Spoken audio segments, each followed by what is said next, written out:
Round one, fight! All right, ladies and gentlemen, 1 week of football is in the books, and there was thousands of rookie card sales over the weekend. So if you're new here, what we do is we correlate everything we love with football and fantasy football with the football card market. That's right, we're talking about rookie cards. So I want to share with you guys all of the takeaways from week one. We're going to look at every single matchup from the main slate yesterday, Sunday at 1, Sunday at 4:25, and last night's game. Look at what we learned. Look at how the market is moving around these guys, which cards are selling the most, some big sales, some low sales, some opportunities. So let's dig in.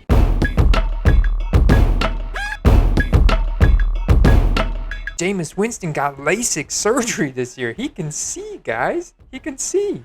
He had almost a 90% completion rate yesterday.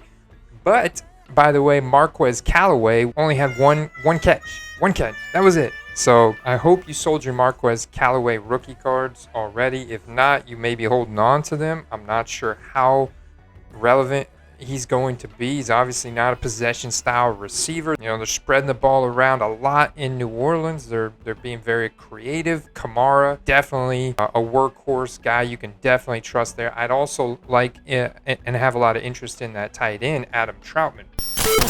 Brandon Ayuk, not looking good, man. I mean, he could regain his starting job at some point this season, but it might be on a rotational basis.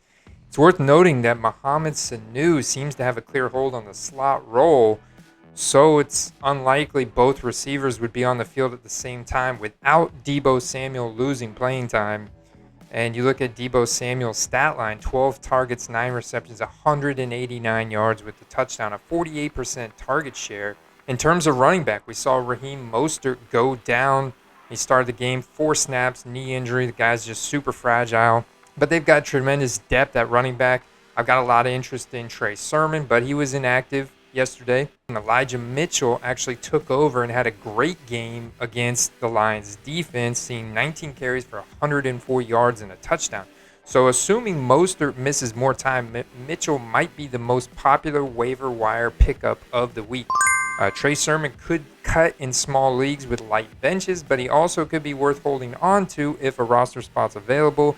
And then on the other side of the ball, Tyro Williams. He took a helmet-to-helmet hit that cost him half of the game, but he was the clear top receiver for that Detroit offense. Now, if you don't have exposure to TJ Hawkinson, highly recommend it.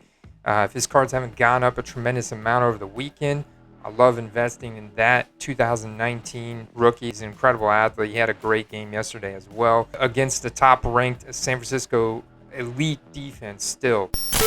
The 49ers basically blew out the Detroit Lions. You got a lot of garbage time production from DeAndre Swift and Jamal Williams, but looking at the workload share, it's about 50-50 between Swift and Williams, so you just got to temper those expectations. My favorite target on that Detroit offense in terms of rookie card investment is TJ Hawkinson all day still, and DeAndre Swift. You did see him make some big plays. He's an incredible athlete.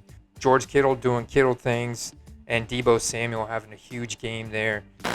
The Jacksonville Jaguars probably have the worst defense in the NFL. The Texans steamrolled right over them, and Trevor Lawrence's NFL debut was a loss, and they almost had to throw the ball the entire game. James Robinson is not someone to be trusted. If you got James Robinson rookie cards like I did, that hype in the preseason, I wish I would have sold them before yesterday. I'm just hoping that it takes some time for people to catch on that there is no allegiance from Urban Meyer to the undrafted free agent James Robinson. I think it's even likely that Carlos Hyde, who got the first rushing attempt of the game, and he could vulture any goal line work from James Robinson. And with how bad that defense is in Jacksonville, they're going to be passing the ball an ungodly amount. So I love my investments in Marvin Jones Jr., who had the touchdown yesterday, as well as DJ Chark, who had a nice touchdown as well. DJ Chark had a great game. I think you're going to see some rise in his rookie card values. Laviska Shenault was on the field a ton. Those are the primary receiving weapons for Jacksonville, those are the targets. You could also look at adding James O'Shaughnessy, the tight end. Also, on the other side of the ball, Houston, Brandon Cooks, incredible game. Incredible game. And he's played for many different teams and many quarterbacks, and he's produced in every situation. So he was only started in 31.3% of Yahoo leagues this week, which tells me that a lot of people have also been sleeping on his rookie cards. I think he's a pretty decent investment. Tyrod Taylor had a pretty decent game yesterday. The New York Jets, that Zach Wilson debut, he struggled a little bit out the gate, but definitely Corey Davis was the number one alpha wide receiver, just like I've been saying all preseason long. And he had a great game. 7 targets, 5 receptions, 97 yards, 2 touchdowns, a 17.1 average distance of target. And the Jets just barely lost to the Carolina Panthers. Always start Corey Davis every week. He's a guy that I think rookie card values are going to rise. And that'll be fun to watch if you have those Corey Davis investments already. If they're still finding deals on that 2017 Prism, stuff like that, it'll be interesting to pick up. And then on the other side, Sam Darnold had his first touchdown in the NFL to Robbie Anderson, both former Jets, which was cool to watch. You still had that immense workload of Christian McCaffrey. He was on the field almost 100% of the time, 57 snaps out of a possible 64. And he had 21 carries, 98 yards. He had 9 targets as well, 8 receptions, 89 yards, 4 total explosive plays. It was great to see Christian McCaffrey get back to full form. The top wide receivers there, DJ Moore is still the number one. Robbie Anderson, though, is neck and neck with him. I think those guys are very much neck and neck. But Terrace Marshall is right there as well. And Terrace Marshall had some nice targets yesterday. Definitely monitor Terrace Marshall, the rookie. I like investing in Terrace Marshall. I think he's a really good athlete. Just he is a 2021 rookie.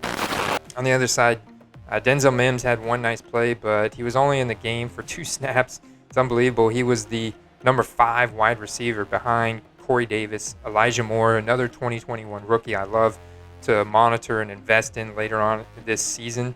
I think you can buy low on him potentially, and I think he's got a really promising upside. Moore played nearly every offensive snap despite other veteran options on the roster. His only catch went for 3 yards, but he should be more involved in the Jets' offense as the season progresses. Looking at the Arizona Cardinals steamrolling over the Tennessee Titans. I think they caught the Titans off guard. I think the Titans' timing was a little bit off between Tannehill and Julio, and Julio was targeted quite a bit, but the monster game came from Kyler Murray and through DeAndre Hopkins and Christian Kirk. Now, if you've been investing in Christian Kirk rookie cards like I have this offseason, then you're excited because the guy showcased some incredible athleticism like we knew he had. And that's why we invest in players like him. And so he had a great game. I could definitely see his stock going up. I mean, he turned 5 receptions into 70 yards, 2 touchdowns, big plays. So 2 for 2 on contested catches.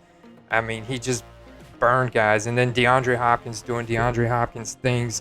His stock is going to always continue to go up. I mean, this guy's on a Hall of Fame trajectory. And DeAndre Hopkins is an absolute baller. And he made some great, that toe tap in the back of the end zone catch yesterday from Kyler. I mean, the dude was targeted only 7 times, but turned that into 6 receptions, 83 yards, 2 touchdowns. That's a incredible efficiency from both of those guys. The Arizona team was clicking. Their defense was clicking. Their defense looked great as well. And there was a 50-50 split timeshare like we thought there would be between Chase Edmonds and James Conner. So temper your expectations for that running game. The focus for Arizona, I think, should be on Kyler Murray. His stock is definitely going up. If you got Kyler Murray rookie cards, I think right now is a great time to look at selling those. And A.J. Green was on the field more than Christian Kirk. A.J. Green was on the field almost as many snaps as DeAndre Hopkins, which is promising for him as well. So I think this presents this week some nice buy low opportunities on the Titans offense. Tannehill, Julio Jones, A.J. Brown, Derrick Henry, they all had really rough weeks, and no one in that Tennessee offense put up fantasy numbers expected, and that was the biggest burn of the week, I think, for a lot of fantasy owners and probably rookie card owners as well. But this seemed to be an off week for the Titans. I think they were caught off guard big time. Just the timing, the pace of play, and we'll talk about a couple other teams that I think were caught off guard completely. They shouldn't necessarily overreact to here out of the gate. Looking at the Seahawks at the Colts match, at the Indianapolis Colts, Russell Wilson doing Russell Wilson things. Tyler Lockett having a huge game there yesterday. And I saw activity of Tyler Lockett on StarStock, a lot of activity on eBay. I'm seeing a lot more activity on eBay than on StarStock. And if you guys know of a way I can pinpoint daily activity going down on ComC, I'm all ears. Other than, just highlighting the ComC listing sold through eBay. DK Metcalf, Tyler Lockett on the field almost 100%. And Tyler Lockett having a huge game there. Incredibly efficient, right? I mean, 24-yard average distance of target, turned 4 receptions. 5 targets into 4 receptions, 100 yards, and 2 touchdowns. Jonathan Taylor had a great game on the other side for the Indianapolis Colts. He was used a lot. Marlon Mack wasn't even on the field. Nyheim Hines, I think, is a flex play, and it was interesting to see that workload. But even in a negative game script scenario, Jonathan Taylor still had 17 carries, 56 yards, 6 avoided tackles too, 7 targets, 6 receptions, 60 receiving yards. So he's still on track to be, a top running back in the NFL this year. Super quiet from Michael Pittman Jr., even though he was on the field for 74 out of 76 possible snaps. But Zach Pascal was the leading receiver. He led the Indianapolis wide receivers and tight ends in targets, leading to 2 touchdowns yesterday. So he probably can't be trusted just yet. Like, I wouldn't go out and spend a bunch of money on his rookie cards, but there's a chance he becomes Wentz's favorite target at wide receiver. It's all about that quarterback wide receiver chemistry. Definitely monitor the Seahawks running back situation. Chris Carson has a history with injuries, but he had a solid game. I wouldn't overreact to Gerald Everett. I think it's going to be very up and down. And they used him and Will Dissly interchangeably throughout the game. They have a history of doing that as well. So the Buffalo Bills were another team that I think were completely caught off guard with the speed and the timing. The Steelers came out hot. TJ Watt had an incredible game. Shout out to Perry Collectibles, my guy Andrew Perry from Perry Collectibles on Instagram and eBay. And he's told me he sold a lot of TJ Watt rookie cards yesterday, which is not a big surprise to me because he had a great game. And he absolutely destroyed Josh Allen on a few plays yesterday. So I wouldn't overreact to this loss by the Bills. I do think that it was just a weird game. They were caught off guard. The time of possession wasn't good. On the other side, man, I really like the rookie Pat Freiermuth, the tight end rookie there on Steelers. He's going to be a guy that I'm looking to invest in the future. He's a 2021 rookie, so I'm being patient on that. Same thing with Najee Harris. Najee Harris was the only running back on the Pittsburgh Steelers to be on the field. He was on the field for 100% of the snaps. They did not have any other halfback on the field. Absolutely incredible, right? And Deontay Johnson, as we expected, had a nice game. Chase Claypool had some decent plays too. Juju Smith-Schuster even had some decent plays, but Deontay Johnson was the wide receiver leader. 10 targets on 5 receptions, 36 yards, 1 touchdown. This is just man, looking at the Eagles at the Falcons, my guy Jalen Hurts doing Hurts things. I'm in that Hurts locker because I absolutely love Jalen Hurts. I'm excited about his prospect this year. Guys, he's been one of my favorite targets all offseason, and this is why. And look, Devonte Smith getting his first touchdown. The Hurts to Smith connection already getting production on the field. I mean, the guy had 7 targets, 6 yards, 71 yards, 1 touchdown. That's 3 explosive plays, and Dallas Goedert with a touchdown, even though he had split time with Zach Ertz. Zach Ertz still out there, but Jalen Reagor, my guy Jalen Reagor even had a pretty solid game with a touchdown there at the end.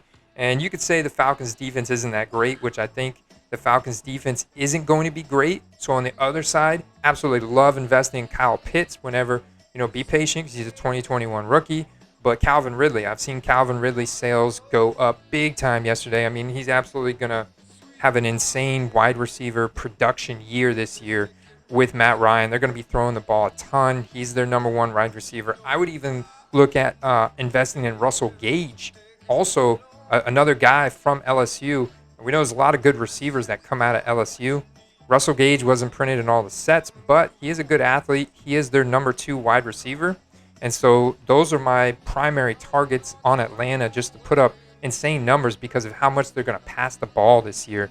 Always start Jalen Hurts and Devonta Smith. Absolutely love it, love it, love it, love it. He had one of the best games on the week. In fact, all 4 of the 2020 rookie quarterbacks, Joe Burrow, which we're going to talk about in a second, but Jalen Hurts won his game. Justin Herbert won his game. And Tua, we're going to talk about him in a second, won his game against the against the New England Patriots. That was a really good game. Grinder of a game, man. Another low-scoring game. The Miami Dolphins barely squeaked out. So let's look at that. Let's talk about Justin Herbert's game. The Chargers at the Washington football team. And this is one of the more tragic events of the week. And I hope it's not serious, but Ryan Fitzpatrick, my guy, Fitzmagic, got the injury, man. Looked like a hip injury, back injury. Took a pretty big blow to the back. And in effect, we saw Taylor Heinicke's rookie cards pop off. There was tons of sales I saw on eBay. A lot of autograph cards, a lot of unique serial numbered autograph short print cards move. They're very liquid on eBay, especially starting with those primo sets like Prism. Taylor Heinicke was a big benefactor of a huge stock increase. I made a nice sale on Star Stock of a Taylor Heinicke, and I've been telling you guys that he's a great investment because of what happened last year in the playoffs whenever he stepped in and took over for the injured Alex Smith. And he's pretty athletic, man. He's pretty athletic. He hasn't played a whole lot in the NFL, so this is going to be a chance for him. But he's flashed some really nice athleticism and explosive playmaking ability. I think this is going to be just fine for Terry McLaurin. We saw him pepper Terry McLaurin with targets. He's got a lot of good chemistry with Terry McLaurin. So if you're a Terry McLaurin rookie card owner, you're definitely excited about that. I think Antonio Gibson looked solid in his first game. On the Chargers side, Austin Eckler looked good. Justin Herbert looked sharp. I think you can also, they've got 3 different tight ends they're using. Keenan Allen's still going to be the top dog there. It's just a very efficient, productive team. I love Eckler in that Chargers offense. I love Keenan Allen. Mike Williams had a really good game as well. He's definitely their second wide receiver. He's a great deep threat, guys, and he's got some great opportunities. So moving on to the Minnesota Vikings at the Cincinnati Bengals, and this was a surprise game because all preseason Joe Burrow and Jamar Chase have looked terrible. Joe Burrow been throwing picks left and right in training camp, and preseason he didn't even play. Right, they're resting him, make sure that knee, because he came off that horrific knee injury from last year. And then you have Jamar Chase, who's been dropping balls all preseason. So, I think Joe Burrow played just a little bit in preseason, but they have not looked good at all, man, throughout training camp and preseason. And here they are. They step onto the field, and they absolutely ball out against the Minnesota Vikings, who are supposed to have a considerably improved defense. Their corners are supposed to be improved. The linebackers are supposed to be improved. The D-line's supposed to be improved. And the Bengals look like contenders, man. They look like they belong. And Joe Burrow was crisp, clean. He was sharp in his throws. He connected with Jamar Chase on some incredible plays, man. Incredible plays. Jamar Chase was only in 15.3% of starting lineups in ESPN, and that's because of all the drops and all the missed timing, the miscues in the preseason. He led the Bengals in targets with 7. He turned that into 5 receptions, 101 yards, including that 50-yard touchdown bomb I was talking about from Joe Burrow. So the Bengals jumped out to an early lead. They allowed them to rely more on Joe Mixon, who is their bell cow by far. And I think Jamar Chase, this is a big takeaway. Jamar Chase should see double-digit targets when the Bengals need to pass more. Jamar Chase and that chemistry with Joe Burrow is there. And he's neck and neck with T. Higgins. I kind of temper your expectations for T. Higgins right now out of the gate. It's important not to overreact to anything in week 1. I really think that each year we really start to see some good trends and good idea of where teams are moving in a season-long trajectory after week 3. But really excited about the way Joe Burrow, Jamar Chase, that entire offense looked yesterday. And on the other side, I mean, Dalvin Cook had a good game. Dalvin Cook had a solid game, although they did have that one fumble that I think he was down, but they had already ruled it a fumble, so it's one of those things where they didn't have enough evidence to overturn it. Adam Thielen had a good game. Justin Jefferson had a good game. The Minnesota Vikings defense could not stop Cincinnati. They got out to the early lead, and they just kept rolling, guys. So the Bengals upset the Vikings there in that game. That was pretty wild. The Miami Dolphins barely squeak out a win against the New England Patriots, and in a game where Damian Harris, the running back for the Patriots, looked incredible out of the gate. I mean, big explosive plays. He had 3.1 yards after contact per carry, but he had that fumble late in the game at a critical moment, which was rough. But I still think if you look at the fumble that Ramondre Stevenson had, you just look at the age of James White, I definitely think Damian Harris is still going to be their RB1 moving forward. He's going to be heavily involved. I would always start Damian Harris. I'd be excited if you were a Damian Harris rookie card owner. I think just based on his performance overall yesterday's game, there's going to be a lot of interest in his rookie cards because of the market size in New England. So I would be looking to sell those, at a premium. I would also be looking to sell high on Nelson Aguilar. He put up the most impressive numbers for the team with 5 catches on 7 targets, 72 yards, and a touchdown. Mac Jones didn't make very, very few mistakes, actually. I mean, it just was the Patriots played very conservatively. But I think Mac Jones had a really solid game. I mean, very good decision-making, accuracy, crisp, clean. The dude's got a great head on his shoulders. Great head on his shoulders, and you put him up with Josh McDaniels and Bill Belichick. I think the Patriots are going to be just fine this year. This Miami defense is good, guys. This Miami defense was underrated coming into the season.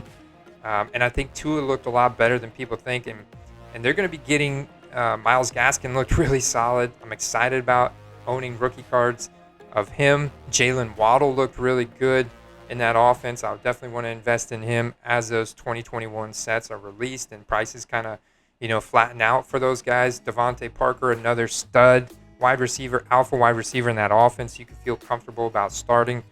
But yeah, Nelson Aguilar had the big game here for the Patriots, but I still think Jacoby Myers and some of those tight ends, Jonnu Smith, Hunter Henry, are buy lows, and that Nelson Aguilar is a sell high.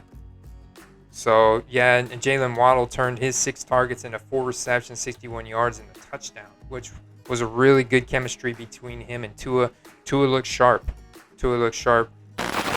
Oh, this Cleveland Browns at the Kansas City Chiefs was a wild game, guys. Wild game. So close. Cleveland getting out to that early lead. Nick Chubb had a great game, just like I thought he would. He's been one of my favorite targets. I still think he's going to have a massive year rushing. Primarily rushing because him and Kareem Hunt are pretty much split time.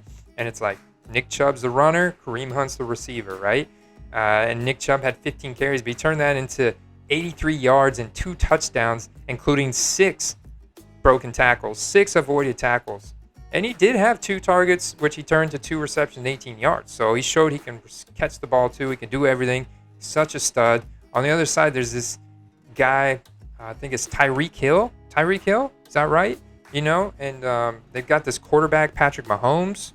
I've heard something about him. I haven't looked up much of his rookie card values, but if you have some, you might want to look into that because they're super high and they're going to continue to go up as they just Mahomes doing Mahomes things with Travis Kelce, Tyreek Hill. Tyreek Hill is just an absolute alpha wide receiver in that offense, no doubt. 15 targets, he turned in 11 receptions, 197 yards, and the 1 touchdown. But a 40% threat rate, man. And then you got Travis Kelce in the red zone just doing his thing. Clyde Edwards-Helaire having a solid game. I love Clyde Edwards-Helaire. I would be buying, if you can find deals on Clyde Edwards-Helaire 2020 rookie cards, those short print like the red cracked ice or even any of the silver prisms or the black silver prisms or just any short print Clyde Edwards-Helaire rookie cards. I would really, really be excited about those I think he could see significant touches in a different game script, and his snap share is by far the alpha running back in that offense. And Odell Beckham, that was a miss on my part. Odell Beckham did not end up suiting up yesterday.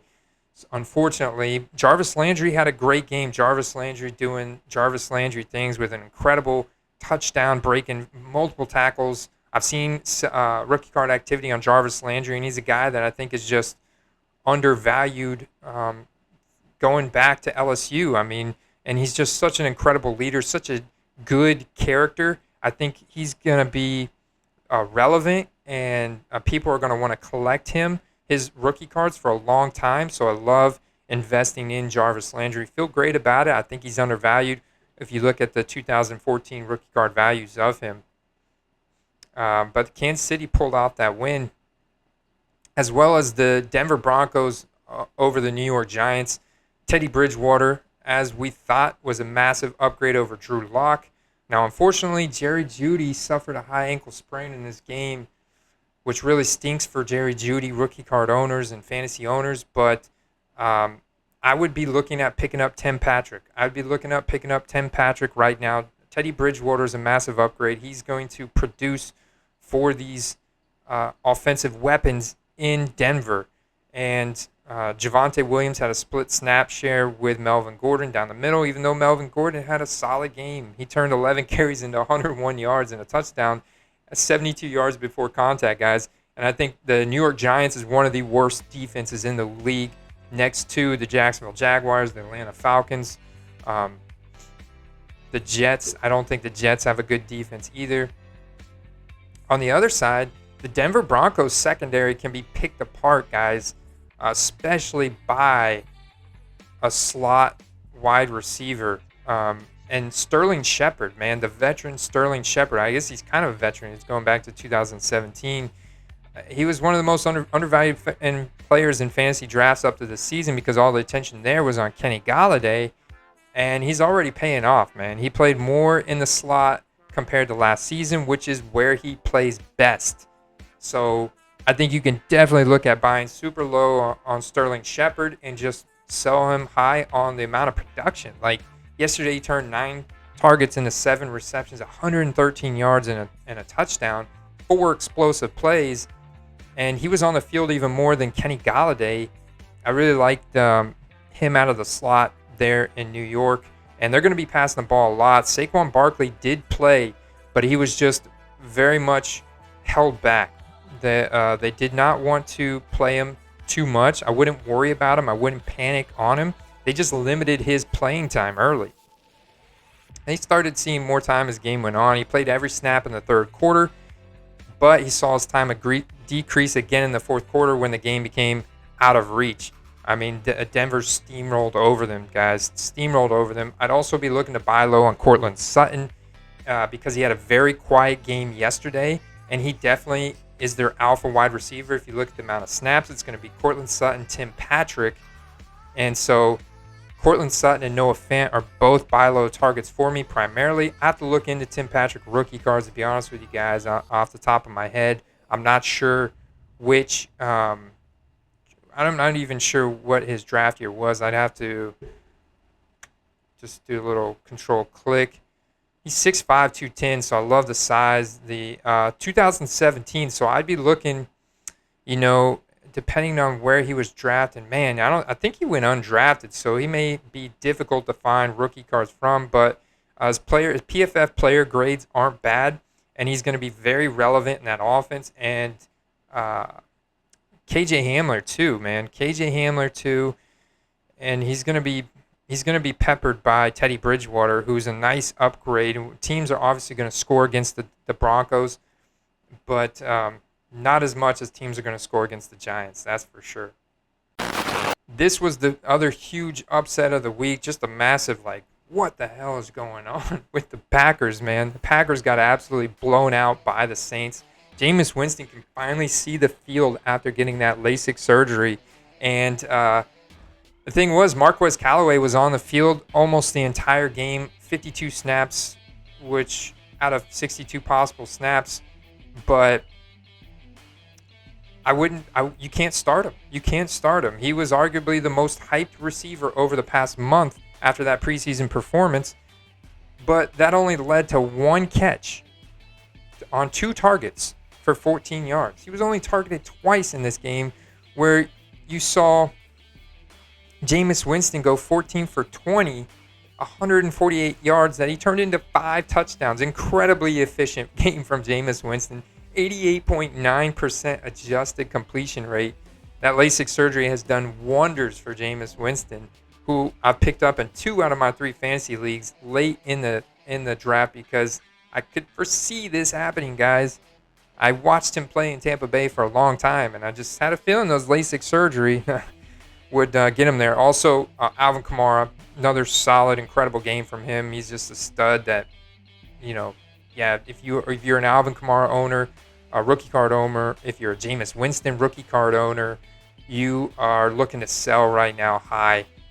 I think that they're going to see a big boom this week after what they just did. They just embarrassed the Packers to the point where you kind of have to avoid any Packers wide receivers not named Devonte Adams.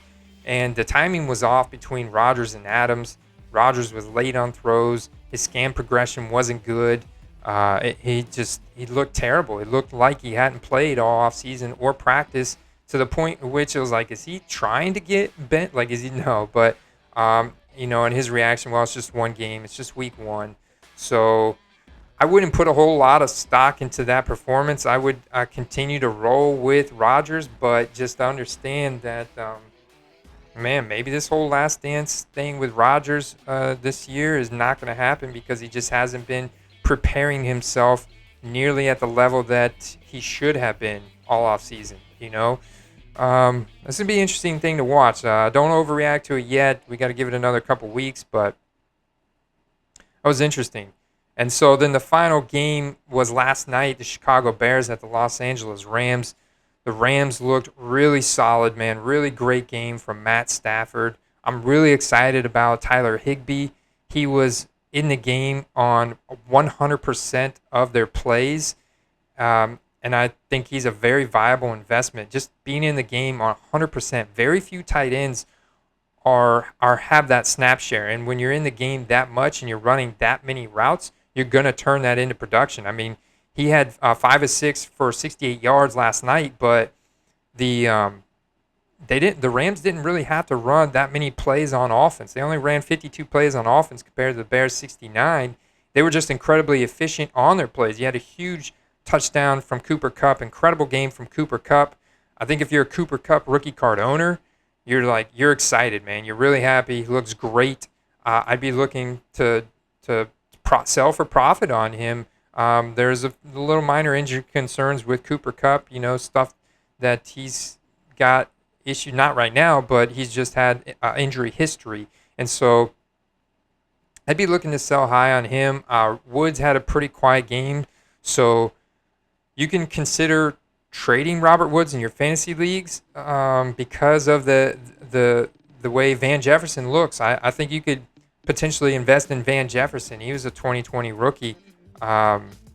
He kind of is having an emergence right now. And they also added Deshaun Jackson. So I think that's going to take away a little bit from Robert Woods.